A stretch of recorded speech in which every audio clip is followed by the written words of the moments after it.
आजच डाउनलोड करा आणि तुमच्या आवडत्या मालिकांचा आनंद लुटा।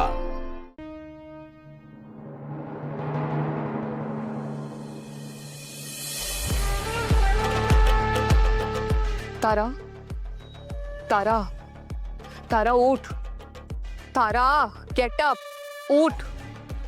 वहिनी, सकाळ सकाळ तुम्ही इथे काय करताय? हे तू मला विचारतेस? तू परवाच एक महत्वाची कॉम्पिटिशन हरलीयस। तू झोपा काय काढतेस अगं? तू जिंकली असतीस तर मॉम इम्प्रेस झाले असत्या। त्या मुलीच्या वरचढ झाली असतीस तू घरात। सगळीकडे तुझे पोस्टर्स, तुझे फोटोज, मॅगझिनच्या कव्हर पेजला तुझा फोटो आला असता। तुला वेगवेगळे ऑफर्स मिळाले असते, पण काय झालं? तू हरलीस आणि आता झोपा काढतेस। काय हे बघा, मला आधीच वैताग आलाय, त्यात तुम्ही असं बोलून खूप टेन्शन येतं अजून। तुम्ही जा इथून, मला झोपू द्यात, मला एकटं सोडा। ए हॅलो तारा, नशीब झोपेल तुझं झोपत राहिलीस तर। आता मी काय सांगते ते नीट कान देऊन ऐक। हे बघ, या घरात जर तुला त्या मुलीचं महत्त्व कमी करायचं असेल आणि तुझं महत्त्व वाढवायचं असेल ना, तर तिच्या आधी उठून तुला सगळी कामं करावी लागणार। कळतंय? काय काम करायचं सांगा? ते पण मी सांगू? स्वतःचं डोकं चालव ना। कुठून तरी सुरुवात करावी लागेल ना तारा। त्या मूर्ख मुलीला बघ, रोज सकाळी उठते, अंगणात रांगोळी काढते, तुळशीची पूजा करते।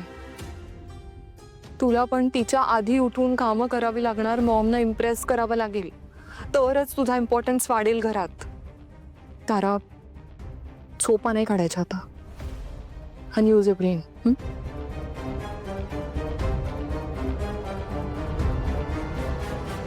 मुद्दा तर बरोबर आहे वहिनींचा, असं बसून नाही चालणार तारा। मला जर माझं अस्तित्व टिकवून ठेवायचं असेल ना, तर काहीतरी केलंच पाहिजे। आता लागते कामाला आणि तिच्या आधी मॉमना इम्प्रेस करते। कम ऑन तारा।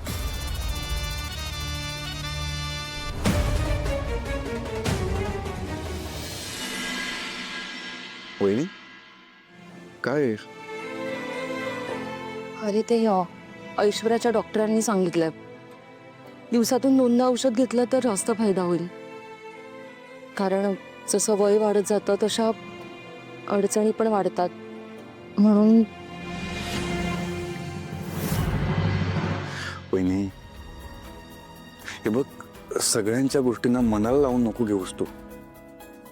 सगळं ठीक होईल एवढा नको विचार करू। खूप टेन्शन घेतेस तू। सारंग, काही गोष्टी मनाला लावून घ्याव्या लागतात। जाऊ दे, माझं सोड, तुझं सांग। तुझं काय? माझं काय? अरे तुझं आणि सावलीचं नाही, कारण त्या दिवशी मला सांगत होती की सारंग सर आणि माझ्यात फक्त घट्ट मैत्री आहे। तर अजूनही फक्त घट्ट मैत्री आहे की हे बघ वहिनी, तुझ्यापासून काय लपवायचं? मला असं वाटतं ना की सावलीनं सगळ्या गोष्टी मला नाही सांगत। तिच्या मनात काहीतरी चालू आहे, काहीतरी लपवते ती माझ्यापासून। मी खूपदा तिला विचारण्याचा प्रयत्न करतो, पण ती नाही सांगत। कदाचित माझा गैरसमज असू शकतो, पण आय डोंट नो, मला असं वाटतंय की ती नाही सांगत। सारंग, आता ती तुझ्यापासून काहीतरी लपवते, याचं काहीतरी कारण असणार आहे, आणि ते कारण काय आहे तुला शोधून काढावं लागेल ना। आता तू तिला प्रपोज केलंस, पण तिच्या मनात काय जाणून घेतलंस का कधी? हे बघ, मला एवढं नक्की माहितीये की माझ्यापेक्षा जास्त प्रेम तिचं माझ्यावर आहे, पण आता याही पलीकडे तुला तिच्यासाठी काहीतरी करावं लागणार आहे। काय करशील मला सांग? करतो काहीतरी, करतो। निघू?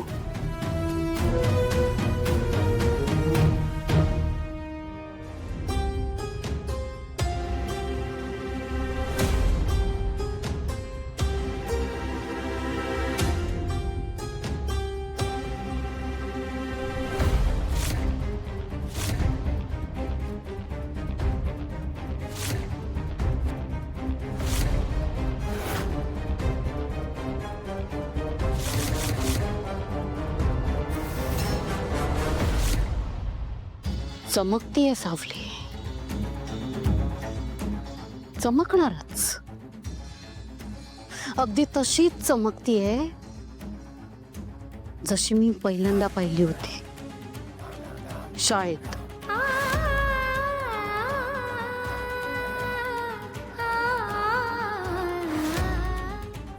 मी तेव्हाच ओळखलं होतं, हिरा आहे ही मुलगी, हिरा. तिची झळाळी कोणी कसं लपवू शकतं, पण या सगळ्यात खरं तर तिचा काहीच दोष नाहीये. चूक माझ्याच मुलीची आहे. मी तिच्यासाठी उभं केलेलं जग तिने ते एका क्षणात उद्ध्वस्त करून टाकलं. चुकतीयस तू तारा, चुकतीयस. आणि आता या चुकीला माफी नाही.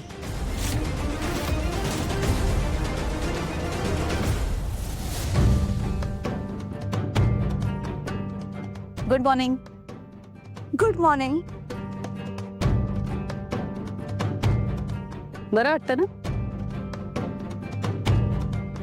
इतक्या दिवसानंतर सकाळी सकाळी आपल्या उंबरठ्यावर त्या पोरी व्यतिरिक्त दुसरं कोणीतरी आहे.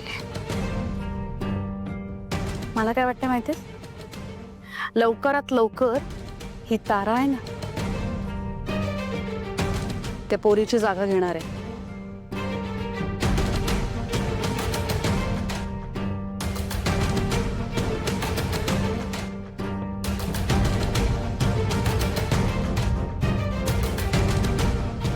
तारा मॅडम, तुम्हाला रांगोळी जमते मला माहित नव्हतं. मुद्दाम करतेस ना हे? हा, त्यांना दाखवायला? बघ ना, नाही येते मला. मी पण मदत करते. द्या.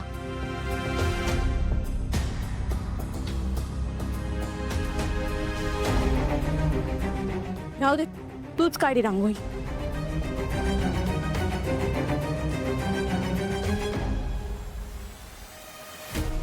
काय झालं का हिला? कोणाच ठाऊक. तिलोत्तमा, काल तू प्रेस कॉन्फरन्स मध्ये सावलीची बाजू घेऊन बोललीस, फार बरं वाटलं. म्हणजे पूर्वीची मनमोकळी तिलोत्तमा आठवली.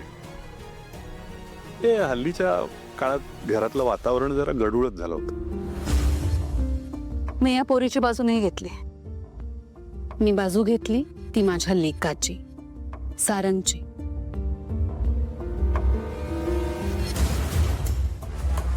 आणि त्याने जे कष्ट घेतले ना, त्याचं मी कौतुक केलं अगदी मनापासून. नाही, सारंगनी कष्ट घेतले मान्य, पण आयडिया मुळात सावलीची होती ना. त्याच्याच तर भरोश्यावर सारंगनी तुझं चॅलेंज ऍक्सेप्ट केलं. मेंदळे, हे आपले संस्कार आहेत. आपली सगळी पोरं ना धडाडीची आहेत. म्हणजे एखादं आव्हान आलं ना समोर, तर त्याला सामोरं जातात आणि यशस्वी सुद्धा होऊन दाखवतात. नाही, ते मान्यच आहे. पण मला एका गोष्टीचा आनंद वाटतो की सारंगच्या ह्या कॉन्टेस्टमुळे सौंदर्याची एक नवीन परिभाषा चर्चेमध्ये आली. आणि आता ह्या सगळ्याचं तू कौतुक करतेस तिलोत्तमा.